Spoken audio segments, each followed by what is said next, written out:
Listen to stories and appreciate idioms.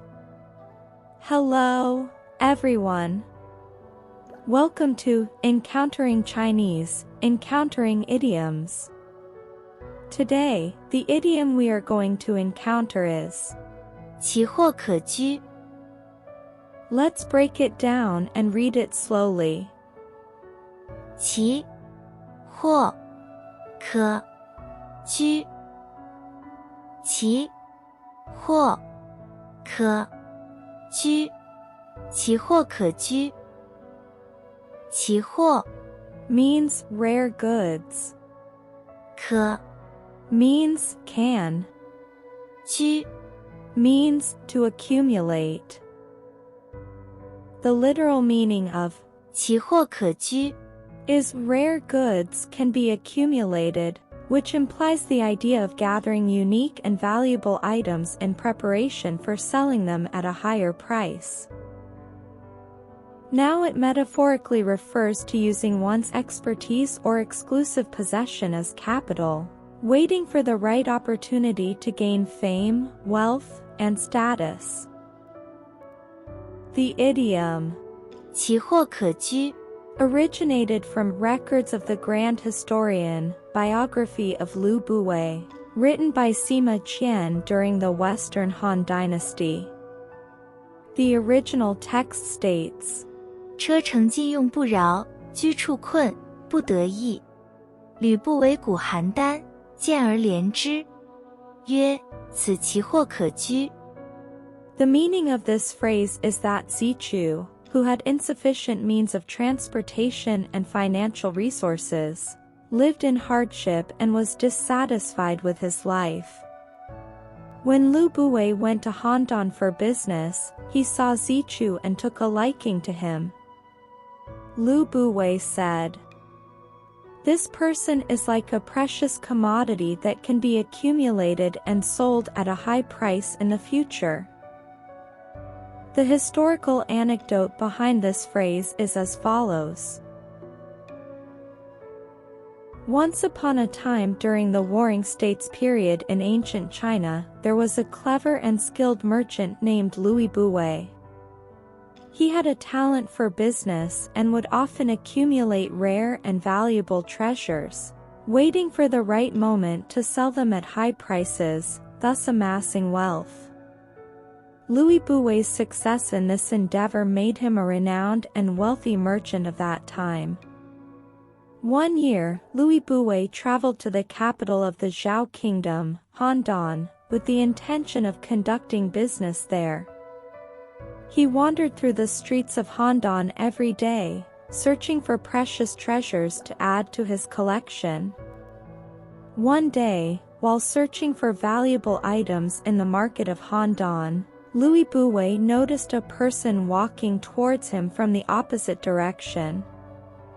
This person, though dressed modestly, exuded an air of nobility. Intrigued, Louis Buwei stared at the person and wondered why someone with such noble bearing would dress so humbly. Curiosity got the better of him, and he asked a nearby vendor, "Excuse me, who is that young man who just walked by?" The vendor replied, "Sir, I've heard about him too. That person is a hostage sent by the Qin kingdom to the Zhao kingdom. His name is Yiren, and he is the grandson of King Xiang of Qin. His father, the Prince of An, is one of King Xiang's 20 sons. Yiren is the son of the crown prince's concubine, who, unfortunately, passed away when Yiren was still young. Due to his mother's death, Yiren has been neglected and isolated. As luck would have it, the Qin and Zhao kingdoms exchanged hostages, and Yiren became a hostage in our Zhao kingdom." The vendor continued, "Since Yiren arrived in the Zhao kingdom, Qin has relentlessly attacked us. Every time the Zhao king sees Yiren, he is reminded of Qin, which makes him very angry. Yiren's situation is quite pitiful. The Zhao king has placed him under strict surveillance and doesn't provide him with any financial support. He is all alone, without a carriage or a wife. As the grandson of a king, he has to meticulously plan even his meals. No one knows how long this situation will last. Listening to the vendor's account, Louis Bouet fell silent for a moment and then smiled. He said, "While you may think he is pitiful, I consider him an invaluable treasure. Such a unique gem should not be missed. I will accumulate him and make a great business deal." The vendor, puzzled by Louis Bouet's words, found them strange. Determined to seize this opportunity, Louis Bouet sprang into action. He first spent a substantial amount of money bribing the official in charge of guarding Irene, persuading the official to facilitate a meeting between him and Irene. One day, Louis Bouet invited the official and Irene to a meal where they laughed and talked. Eventually, the official needed to use the restroom and entrusted Irene to Louis Bouet's care. Recognizing this as an opportune moment, Louis Bouet said to Irene, "I've learned that King Xiang of Qin is already quite old. Although your father, the Prince of An, has many consorts, he favors Lady Huayang the most. I've heard that Lady Huayang does not have a son, and you have lost your mother. You should return to the Qin kingdom as soon as possible and seek Lady Huayang's support to become your mother. This way, when your father becomes the king of Qin, you will be designated as the crown prince." Hearing Louis Bouet's words, Irene became saddened and tears welled up in his eyes.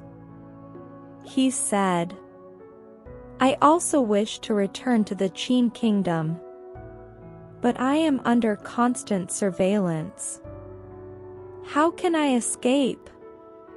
Louis Bouet replied, "This matter is not difficult. As long as you are willing to heed my advice, I will find a way to get you back to the Qin kingdom." Overjoyed, Irene said to Louis Bouet, "Sir, if I can truly return to the Qin kingdom and become the crown prince, I will share all my treasures with you." Afterward, Louis Bouet returned to the Qin kingdom's capital, Xianyang. He spent a considerable amount of money bribing officials to help him meet Lady Huayang's sister. Under the pretense of showing her valuable treasures, Louis Bouet spoke highly of Irene in her presence. When Lady Huayang's sister learned about Irene's situation, she relayed the information to Lady Huayang. Delighted by what she heard, Lady Huayang persuaded her husband to find a way to bring Irene back to the Qin kingdom. Irene's father, the Prince of An, had a deep affection for Lady Huayang. Convinced by her reasoning, the Prince of An approached King Xiang and urged him to use Qin's advantage to force the Zhao king into releasing Irene, and allowing his return to the Qin kingdom. Once Irene returned to the Qin kingdom, Louis Bouet began contemplating the future. In his eyes, Irene's health had always been fragile, and if he were to pass away early, the investments Louis Bouet had made in him would lose their meaning.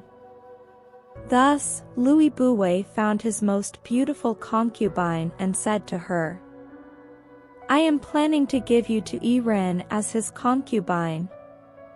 Every day, you will speak well of me in front of him. If you bear a child in the future, I will arrange the child's life as well." There are also folk legends that suggest that before Louis Bouet gave the concubine to Irene, she had already conceived a child with him. The concubine was beautiful and skilled in singing and dancing, which endeared her to Irene. Shortly after, she gave birth to a son, who would become the famous Qin Shi Huang, the first emperor of China. Everything unfolded exactly as planned by Louis Bouvet. Soon after Yiren ascended the throne as the king of Qin, he passed away. The concubine's son inherited the throne and became the new king. Moreover, before his death, Yiren repeatedly urged the young Qin Shi Huang to listen to Louis Bouvet's arrangements. In an instant, Louis Bouvet not only possessed unimaginable wealth but also became the highest-ranking official in the Qin kingdom. Louis Bouvet lived a remarkable life.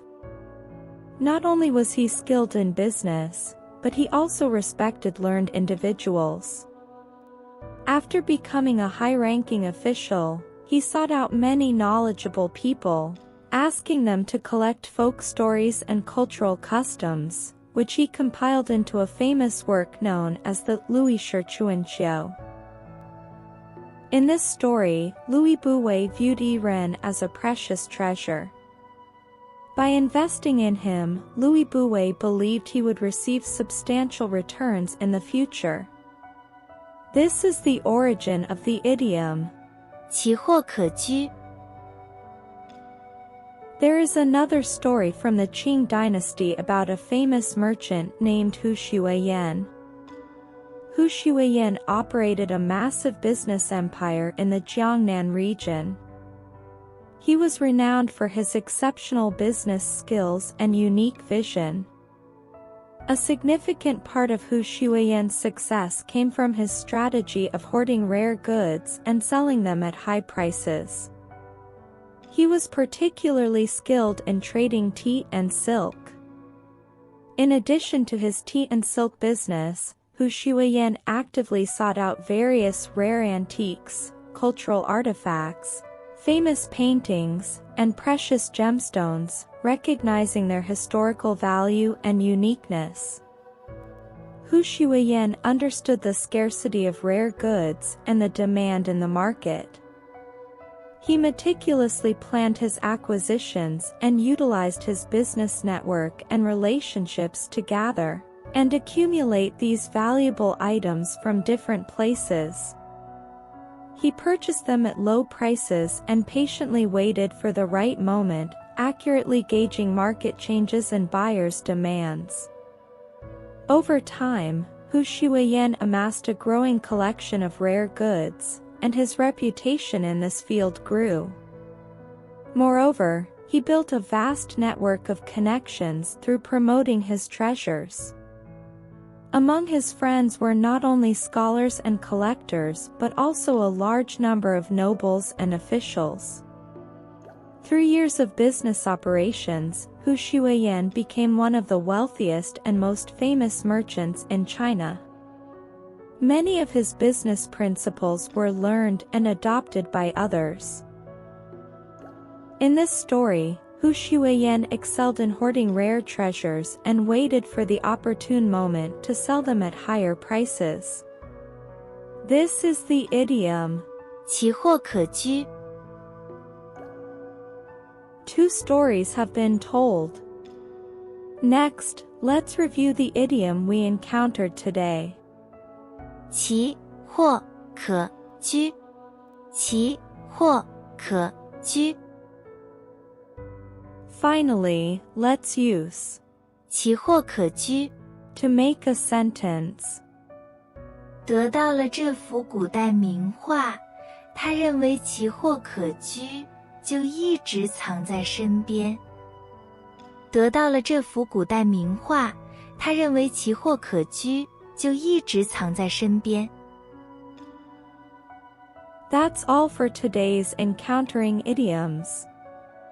If you enjoy it, please like and subscribe. See you next time.